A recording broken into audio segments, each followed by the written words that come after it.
Hello, hello, hello, party people. Hey everyone. We are here. Sorry for the lateness. We were having technical difficulties, but they have now been fixed. So you will not see my picture. You'll see this pretty picture because mine were the technical difficulties. Yes, but we're here. We're here now. Michael is taking the day off today, but he will be back soon. We wish him well, and of course, we miss him very much. And everybody needs a day sometimes. Everybody just needs a day sometimes.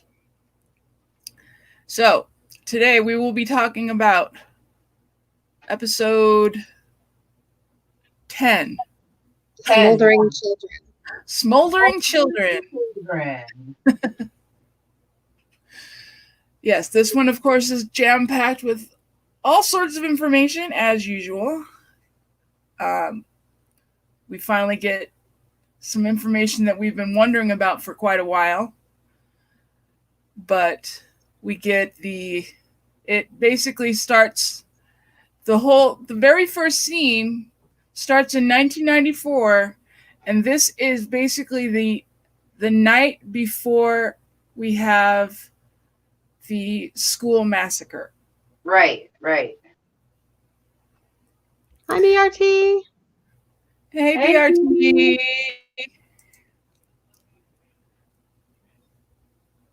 All right. So we have Larry, Constance, Addie, and Tate all sitting at the dinner table. One big happy family. One big happy family. But not I love this. Smiling and everything at first. Well, and then Tate asked if he could say grace. Right. Yeah. Mm-hmm. Didn't you you had to love his whole grace thing, because he had to get it was great. It was the big dig in on, thank you for the sham of a family, and we finally got moved back into the house. And this is the one thing that Constance wanted, was to be moved back into the house, and the fact that, she's actually, quote unquote, doing Larry. And it's a job. It's mm-hmm. And so then he chimes in and says he's very happy that Tate is finally accepting the family, and then he goes into his whole grace thing, and of course Constance smacks his hand. Yeah. For what he says, and she says, you've been blessed with all these gifts, and all you have to do is basically apply yourself, and the next thing you know, she says, out of all my children, you were the one that blessed with these gifts, and how you don't use them, and because she talks about basically how he's like the normal one out of her four children. Yeah. And the beautiful one. And the beautiful one, yeah. Because beauty is so important to her. Yep. And then the last thing he says before that is, no matter how much you want it, I will never be your perfect son. Yep. Mm-hmm. And then that's when we go getting the guns together. Oh yeah, that's chilling. Oh, and before we forget, this episode was written by James Wong and directed by Michael Lehman. Michael Lehman, probably. Yeah, Lehman. Sorry. We've seen James before, for sure. Yes. He's around. He's pretty much a fixture with American Horror Story now. Exactly. Since the beginning. But so that was just chilling when he goes into the bedroom, which was Violet's room after his, and he goes under that bed, and it's like lock him and load him, and it's like, holy shit. Yeah. Mel and I were talking about this earlier. This whole thing was premeditated. Oh yeah. This whole thing was premeditated. Goes to see Larry at work. Well, right, because he goes to see Larry. He sets up. He sits there and he takes it. It's not like he was like, "Oh, I have this gun and I'm mad. I'm gonna go shoot somebody." He took out all the guns. He sat there and got high and crushed up the pills and snorted the pills and everything. You know, Yeah. he sat there on the bed for a while before he even moved, and then got up and started getting the guns. Yeah, and it wasn't just one gun. It looked like there was like a semi-automatic. It looked like a, Oh yeah, there was a rifle. he had all of that stuff. You know what? Which is interesting. I mean, I'm sure they didn't want to glorify it, but just as a side note, it's interesting. We see him with all those different guns, and then the fact is when he's at the school shooting, we hear the gun go off, but we hear individual pop, one like reload pop. I could have swore it sounded like a shotgun. Yeah. Yeah, but it looked like he had an AK-47 and like a semi-automatic handgun. We hear the gunshot, but it's that shotgun is the only one we hear. We don't hear any other guns go off. So it's interesting, just that tidbit there. Yeah, because he ended up going to see Larry before all of that went down, and that's where all of Larry's burns came from. Right. He doused him with gasoline in his office and then threw a match on him. And then walked away. Yeah, because Larry tells him, why aren't you at school? And he says, "Oh, I'm going there next. I'm going there after." And then all of a sudden he goes, "After what?" And then he goes back to his calculator. And the next thing you know, he's pouring. Yep. Talk about so we find out that we always thought that up to this point we think Larry was hurt trying to save his family, or he burned them. We didn't realize Tate was the one who did it. At least I didn't. Yeah, we didn't realize that until I think that was a big reveal. The other things you saw hinted at, but it was never hinted that Tate did that to Larry. No. You always thought it was because he tried to save the girls and his wife, or because he killed them and got burned in the crossfire. Mm-hmm. Right. That's true. That was always, we always assumed that he had burned his own family, but that wasn't the case. He didn't. Let's see, where are we now?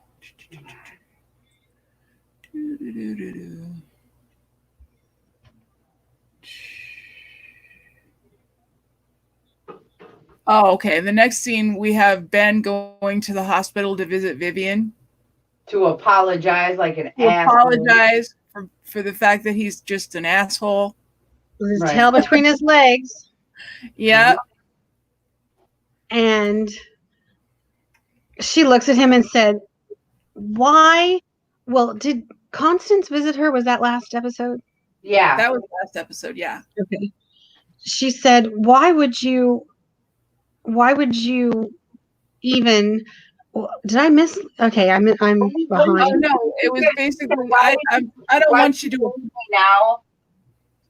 Well, why would you believe anything I say? Like, I'm glad that you're like this, but why on earth? Because it's not like you listen to me at all. Yeah.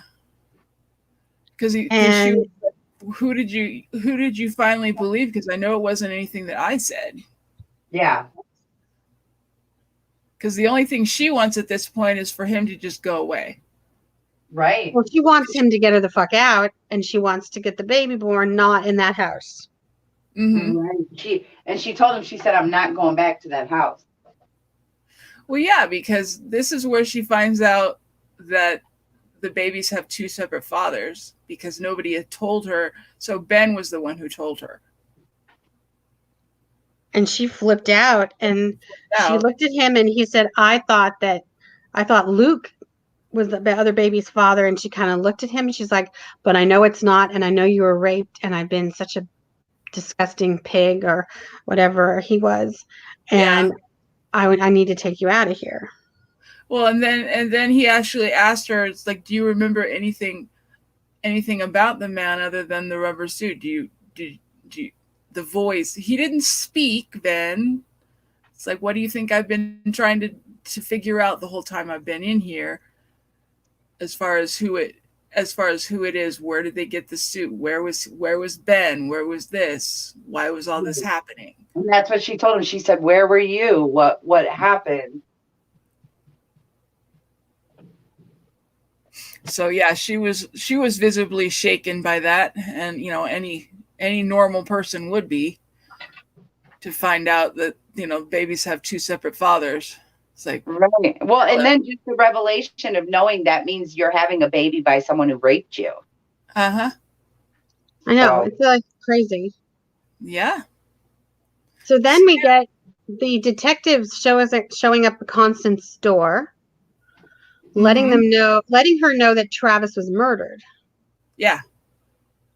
And she was totally taken aback. She had no idea. And Right. she said the boy Dahlia, because he wanted to become famous. So they did to him exactly what they did to the Black Dahlia. So at least he could become famous after Right. Hayden killed him.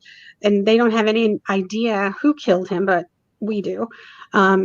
And they want to take her in for questioning. And they pretty much think she's the one who did it, because everybody down the street heard them arguing all the time, and they don't know why he's not there. And she's like, well, she always does her, well, you better find him so I can give him something. She does that deflecting thing that she does. And they mentioned the fact that her husband took off how many years ago with his maid, and they think because she killed him. They could never find the bodies. Yeah, because Tate says he took off when I was 6, and Tate's 17, so that would have been 11 years ago. Exactly. Right. And that the district attorney, I guess, intended to charge her with their murders, but they couldn't find any bodies. Yeah. And then we find out what happened to Hugo's body, because she ground it up into dog food and fed it to the dogs. And we know where Moira's body is. So then Larry goes over to the house, and this is like the heartbreaking scene where he sees his wife, Lorraine. Where's Debbie? We're talking about Lorraine, Debbie. And swears to get revenge on Constance, but she looks at him and says, why are you getting mad at her? See, Lorraine is the smart girl. Yeah. She knows before she tells it, yeah. She got mad at Moira. She should have got mad at Hugo. She's like, he's the one who fucked up and broke their wedding vows, and not Constance. She said Constance didn't break our vows, didn't break any vows. You did. This wasn't her fault. You're the one who did this. And I pointed out to Dawn, I love the fact that, Larry comes in when we get introduced to the children. Larry comes in and, Travis is talking to him because he's like, why are you touching my stuff? Whatever. But, Larry and Travis have this moment. And then that's when we hear the girls, and Travis goes off to go have a tea party and play with the girls. And I love the irony of the fact that Larry's kids are playing with Travis, who had Constance, and they actually like him and want to be around him and everything. Absolutely. We hadn't seen them at all until this episode.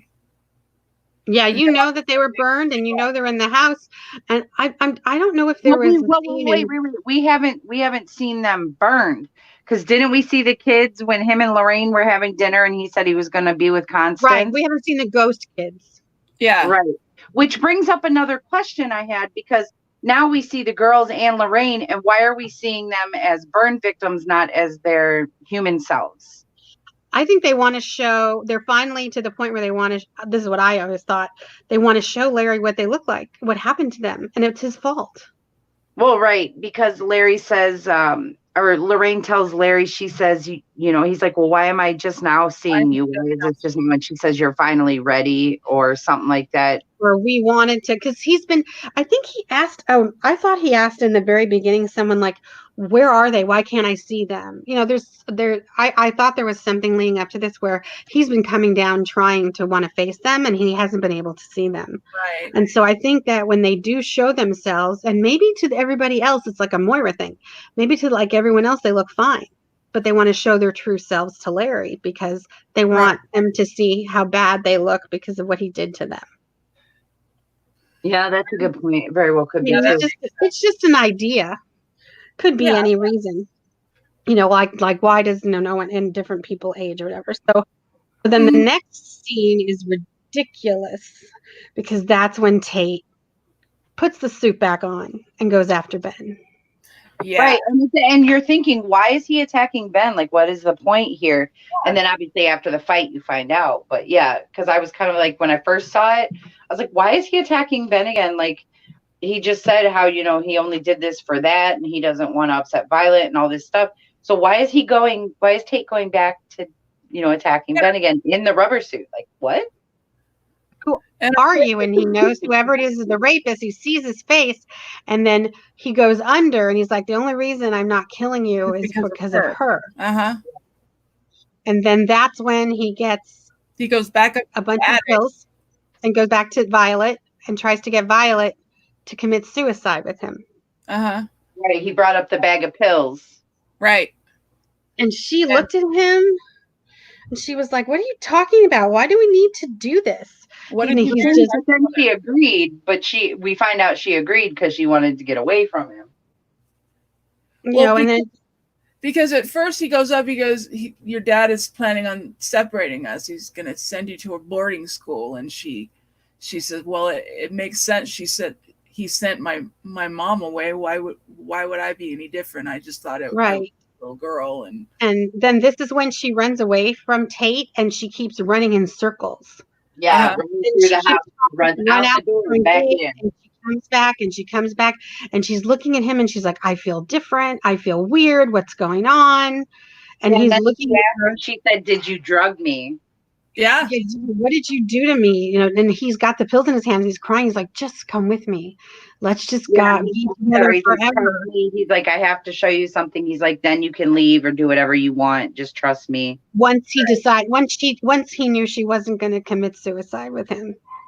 Yeah. Because you can't commit suicide when you're already. Yeah. So they go into the cross. And right after this, I'm not going to say what it is, but right after this, when they're in the bedroom talking, it answers a question for us because she says, I thought I was protecting you, but you were protecting me, which tells us, you know, because we were going back and forth with this confusing, like, does she know that Tate's dead? Does she know all the ghosts are in the house? Like, does she know about all this stuff? And it's because of the way that Taissa, or not even her, but I guess just the way the character's written and the way things are worded and she says stuff, because that tells us, because she was protecting him because she thought he didn't know he was dead. Right. So she was pretending that they were alive and everything was normal. And that's why it wasn't making sense to us when we knew Constance had already told her Tate was dead. Uh-huh. But it's because she was trying to protect him so that, you know, he didn't find out. So this is a moment where you're like, oh my God. Which is ironic, the twist there, you know. Mm-hmm. So before that scene, which is amazing, and he takes her down to the basement into the crawl space and shows her herself. Yeah. And he's like, you're already dead. And I thought it would be easier. And this is where you kind of, you know, he's such a love-hate. I mean, you know, he wanted to try to make her transition easier by thinking she killed herself already. Right. So she wouldn't have to go through watching her decaying body. He said, I thought if we went together, it would be easier for you. And she just bugs out. Right. And you know, what's funny, she already, like, at that point, like, he knew. So he was just doing it because he thought that, like you said, that if she did it with him and they were together, they'd be together forever. And she wouldn't be sad anymore, is what he says. You wouldn't be sad anymore. Because he talks about how he didn't, and he didn't want her to. How she died crying, and she's been crying all the time. Which makes sense, because if you pay attention and you find that moment when she dies, if you pay attention when you go back and rewatch it, you do notice that she cries a lot throughout after that. So, but just real quick to rewind, when way before the reveal and everything, there's a scene where the truancy officer shows up at the house. For Violet, because she hasn't been to school in 16 days at that point, he said. But he's an officer, so obviously they use real police officers. They just handle the truancy stuff at that point, whatever, you know, just like cops who moonlight type of thing. But so anyway, so he walks in, and, you know, Ben says, hold on, because he's on the phone. and the officer goes into, I think it's the living room or whatever, but he sees the fruit bowl and he sees the flies and he looks disgusted and he's looking around. And that's when him and Ben have the discussion about, Ben's going to call the exterminator and everything else, which he does eventually, which also happens before the Violet reveal. Yeah, that happens right before. But Tate. The thing that caught my attention is when the officer sees the flies and Ben walks back into the room and he's off the phone and he looks at him, he's like, "You've got blowflies." Now, I don't know if many people know or didn't catch that, but he didn't say fruit flies. And I think we're supposed to think that, or the writing wise, we're supposed to think as in Ben's head, like that's what Ben heard, like, or he's thinking like, oh, just fruit flies or something. Cause he even mentions, he's like, oh, food being left out and this and that. Right. And if anybody knows anything about medical anything, they will tell you blowflies do not show up unless there's a dead body. So the fact that the cop pointed out exactly what kind of fly they were was also a hint to us about Violet's reveal coming up. But it was also a point when that cop should have been a little bit more suspicious and, been curious. And especially when he didn't even say, "Where's your daughter? Can I see your daughter?" He just said she hasn't been to school in 16 days. So it's like, you didn't even check on the welfare of the child that you came there for. You see? Yeah. I thought that was interesting. But he did tell him he was going to take him to court if she didn't go to school the next day. Yeah. He said we're going to take you to court if she didn't come to school. How many times has he done this though? And he's just like blowflies, and then he said about the fruit, and then I guess it was the exterminator thought it was like a raccoon or a possum or something that was dead underneath.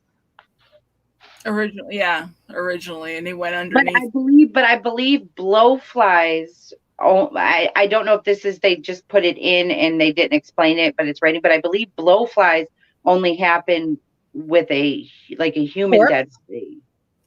Yeah, with a corpse. So BRT filming in a studio full. I know. I wonder if they really did that, or they were animated, or I can't believe that they. That would be creepy. Yeah, they might have been digitally added. That could have been too. Yeah. But yeah, that would suck. That would suck so bad. No, because it says blowflies on dogs. I think it's just death. Just death, but that right there, regardless, was a hint to everybody. Like, hey, there's a dead body here, and we've seen people die back and forth, but they keep taking them off the property or they're buried or something. You know what? The maggots turn into blowflies. The body's out in the open. Mm-hmm. Yeah, the maggots, because I think maggots, when I think dead body, the maggots turn into the flies. So that means it's been there a while. It's been there a while, right. And it can be, it doesn't mean, it doesn't have to be, it's just anything dead. Mm-hmm. Well, right. Yeah. I think the reason that they said blowflies was because that's what happens afterwards. So it's been there a minute. Because remember, he called the exterminator, and the exterminator said, "Well, I have to go down into the crawl space before I can give you an estimate." So then he gets all dressed up into the suit, and he goes down into the crawl space, and this is before the reveal. He goes down into the crawl space, and he says, "I knew I was right," and all this other stuff. And then he sees her body, but we don't know what it is at that point. So he's all down. He's trying to get out of the crawl space, and then Tate stops him and basically blames him, basically says, you need to pay for all the death that you've caused. And he ends up well, that was just his way of having an excuse to kill him, because he killed that guy because he didn't want the Violet reveal to happen, because he wasn't ready for Violet to know, and that's why we would go through the next scene. He was planning everything so that he didn't so he didn't have to do the reveal, because he was hoping that Violet would commit suicide with him and everything. Then it wouldn't matter. So yes, you're right, BRT. There is a part where Ben has a fly on his neck and he swats it, and we see him do that. Yeah. So there were definitely some flies, but that could have even been, like a fake, I don't know what they do with all these plague things. Yeah, I was able to work in that. I was watching. Sure they train them. I mean, you can train. I'm pretty sure you can train flies. Like, it's silly, but you can, because you think about it. People do that with like ant farms and stuff and all kinds of stuff. I mean, well, they probably have trained flies. I don't know. I was I was watching a show where they had locusts came to destroy the Outlander. They were destroy the crops, and there were locusts everywhere. And I can't imagine that they had like these big giant. Anyway, enough about dead insects. So Violet flips. She knows she's dead. Where did we leave off? And I did like the whole thing. And all this time I thought I was protecting you, but you were protecting me. Yeah, because afterwards they're sitting upstairs like playing cards, and she's like, "Is this how it's always going to be?" And like she's like, "Yeah." And she's like, "Why didn't you tell me?" And he said, "What am I supposed to do? Say hi? I'm Tate. I'm dead." I don't think so. Yeah. He says, "Hi, I'm Tate. I'm dead. Want to hook up?" Yeah, I don't think so. You see it on like every shirt everywhere. And why is that like the one line that's so popular for merchandise from this season? I don't know. I mean, yeah, it's funny, and he was saying it comically to her, he was trying to be funny. So I get it, but like it's just like, if you know the story, like that's creepy. And then if you don't know the story, seeing that is creepy. Like, why is somebody wanting to hook up with a dead person? Maybe because that Evan's might cute. make it worse. Maybe because remember the one about the rainbow? She'll blow rainbows. There was a lot of good things, but the cute boy is the one that says want to hook up. So maybe that's why they gravitated towards it. Well, yeah, probably. Yeah, probably. But yeah, what did she say? She'll be blowing rainbows up your ass again, right? Yeah, something like that. That was Hayden. I'm gonna make a T-shirt. I'm gonna tell you, I'm gonna find like an animated like image of like Constance talking, and I'm gonna have like, you see wind coming out of her mouth, and you're gonna see a rainbow. That's what my shirt's gonna be. Yep. Okay, so where are we going after this? We are going. We're going home. Yep. Okay, truant officer. Truant officer, and then all of that happens, but then Violet. Okay, we skipped over the whole. Ben goes to talk to Violet to have a one-on-one before she finds out she's dead. Yeah. Is it before? No, she knows that she can't leave because she's like, I can't go with you. Can't you just go and bring her back? No, because at that point she doesn't know. She doesn't want to leave Tate. And that's why Tate wants her to pretend suicide with him. Because Ben's going to make her leave, and then she'll find out that she's dead, and he's protecting her. He doesn't want her to know. She hasn't left with Ben yet. That doesn't happen until the next episode. Yeah, that happens next episode when Ben tries to leave with her, and she already knows. However, we skipped over when Ben went to talk to her about not going to school and about how they're going to put him in jail if she doesn't go and everything. Yeah, because I lost my. Okay, so he wore the rubber man suit. Constant learns Larry confessed. Okay, so Tate shows her corpse, and then Tate is also known the whole time he was a ghost. So then are we missing where the public defender that they gave Constance comes to her house? Mm-hmm. Yeah. With a vanilla latte, no caffeine, no fat, no sugar. And just trying to give him like he's crazy. Yeah. She just looks at him like she's crazy. Constance drinks like regular coffee with maybe some cream and sugar, but trying to be nice, because he thinks they're going to charge her with murder. So she's like, "Is it bad?" And he's like, "Look, this is a high profile crime. He's like, they just want to blame someone." She's like, "They better find who did it." She's like, "No, they want to pin this on you." That's straight on what the attorney tells her. Yeah, mm-hmm. he says I think that they're going to charge you. They're going to charge you. So they go down to the station, and there's the other police officer with the bald head with the lady with him, And they kind of know something's up, but they can't do anything. Like every time they talk to this woman, she just gets indignant and throws it back in their face. You know, she does a Constance. How dare you? So she's in there and she's looking and he's like, there's been a development. And they're like, well, what happened? And then they said, well, we found the murderer. Yeah. And he turned himself in. And then she finds out it's Larry. And that's why he wanted the stuff from Travis. Yep. And this is their huge, you know, their story comes to an end. This is where it all comes together. He basically took the fall for her.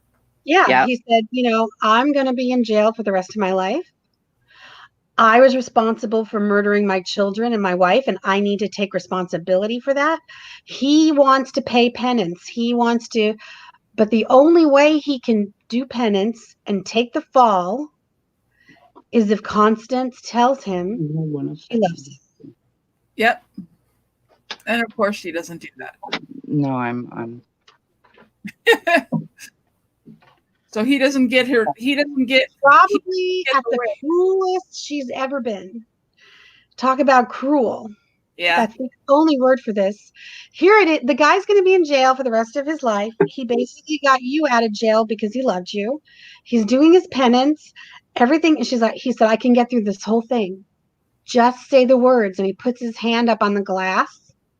And yep. she puts her hand up on the glass. No, for about no, she starts to put it up on the glass. And then she stopped. And then no. Look, she does this. She goes to the glass, and then she goes. And then she goes back. Because to me, I remember that it stood out. I just watched it too, but it stood out. I thought she put her hand, and then she wouldn't say it. But she goes to put her hand, and then she just kind of looks at him. And what does she say? Does she say anything? No, she just hangs up the phone. She hangs up the phone and walks away. She just Constance coldly refuses and leaves. Mm-hmm. And she gets up and she slams the phone down and she walks the fuck away. And he's just left there. Yep. And then the whole thing goes. That's how it ends. Mm-hmm. That's the end. That's the end. That's how it ended. What is happening in my house?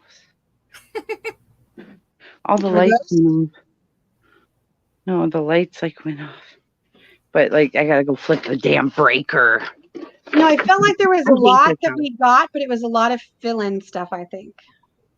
Well, yeah, it's a huge setup for the next season. Yeah. Yes, BRT Constant was as cold as ice, just like that song. She showed absolutely no emotion whatsoever. So yeah, and then to have it just end like that, it's like, damn. It's like, what could possibly be next? It could only get worse. Only get worse from here. Yep. But we did get some big reveals, and the fact that we now know how Larry got burned, and Violet now knows that she's dead.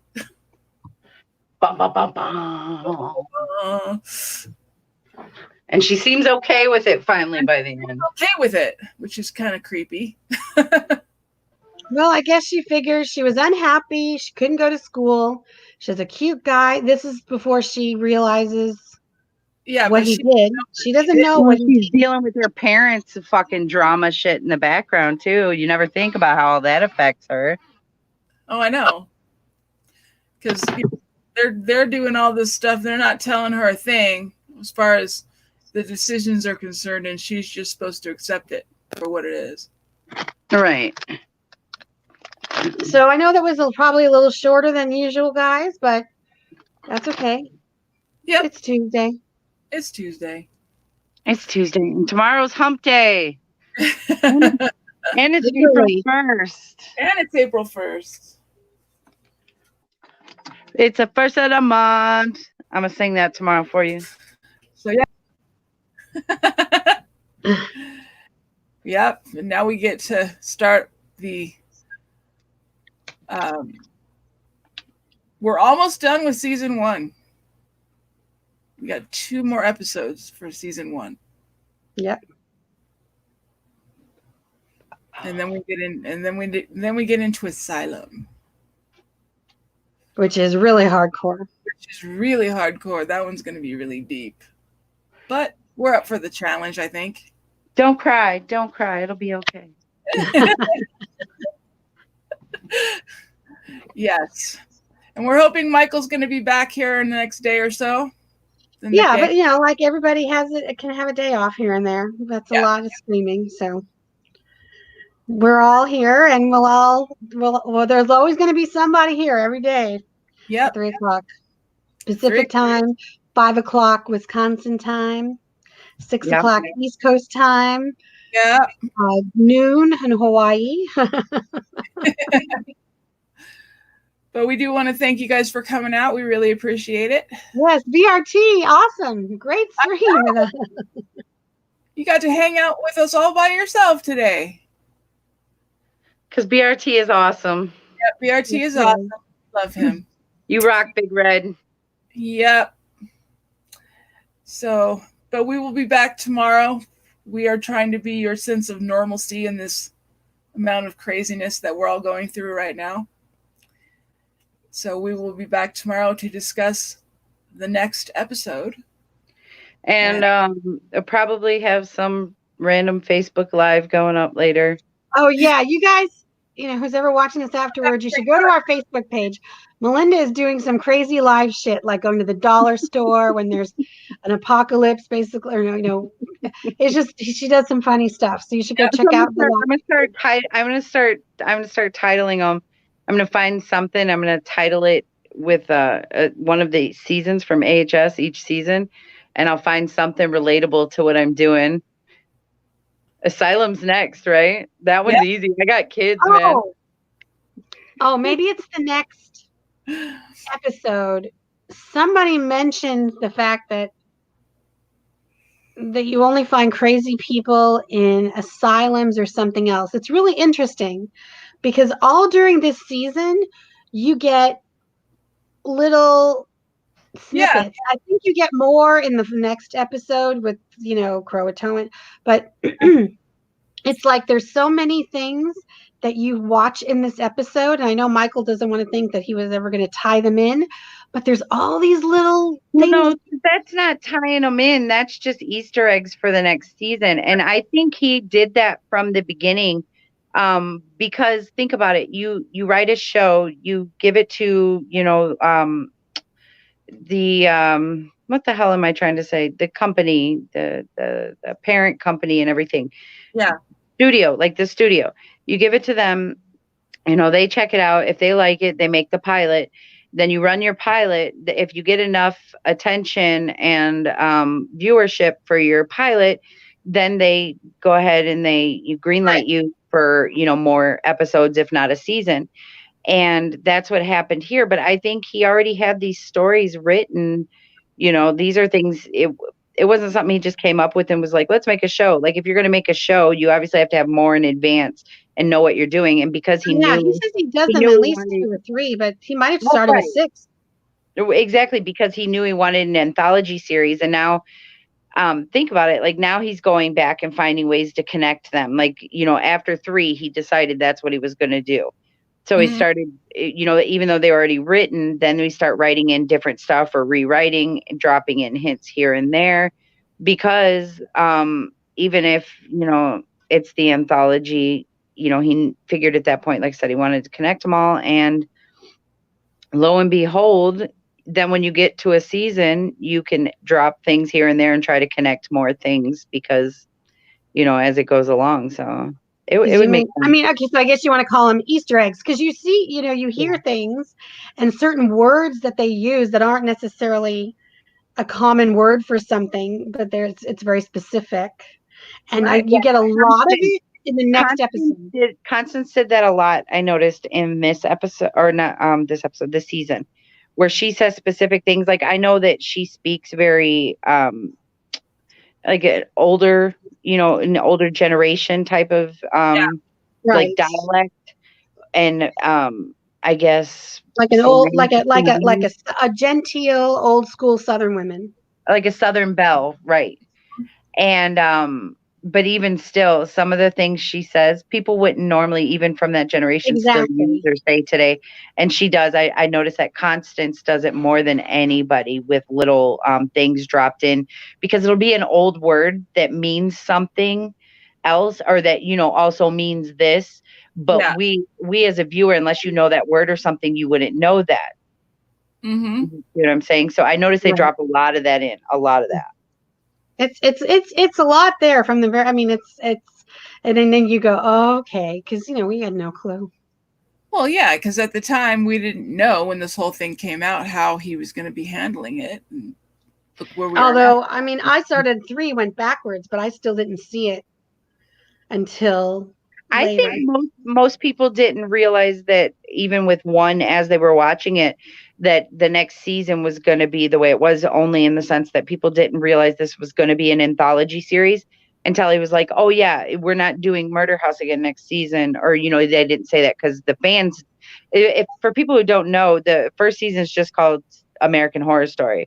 And the fans are the ones who dubbed it Murder House, and then it started getting titles every season after. And I think that that's very interesting with my theory of the overall series, because the first one would be the only one that doesn't have a title. And my theory is that, like, the characters that are in the first one are the ones going through purgatory in these different levels, and each Right. character that the actors play in the next The way it ends, you season. expect it to pick right up again. Uh-huh. You do. Yeah. So it's interesting that he made everybody wait 8 years between. Mhm. Because I think it was already seeded. It was already there. It's like, I was like, oh my God, where is he going to become? I mean, we'll find out much later down the road, but Yeah. so we'll talk a lot about that tomorrow. This is the fun of American Horror Story, which is dissecting it all and trying to figure out where it all fits in. Right. Absolutely. And that's why we can get our mind on something else for a change. As much as Michael doesn't want to talk about it, we're still going to talk about it. Because Michael doesn't like all the connections. But you know what? That's why we're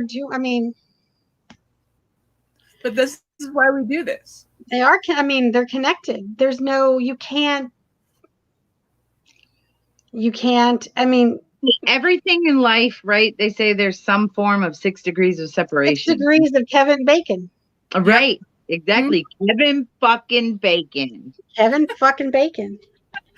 So yes, we will discuss more about this tomorrow when we come back. And if anybody out there has any connection to Kevin Bacon, please let us know. Oh yeah, that would be a really interesting. So we can connect with you.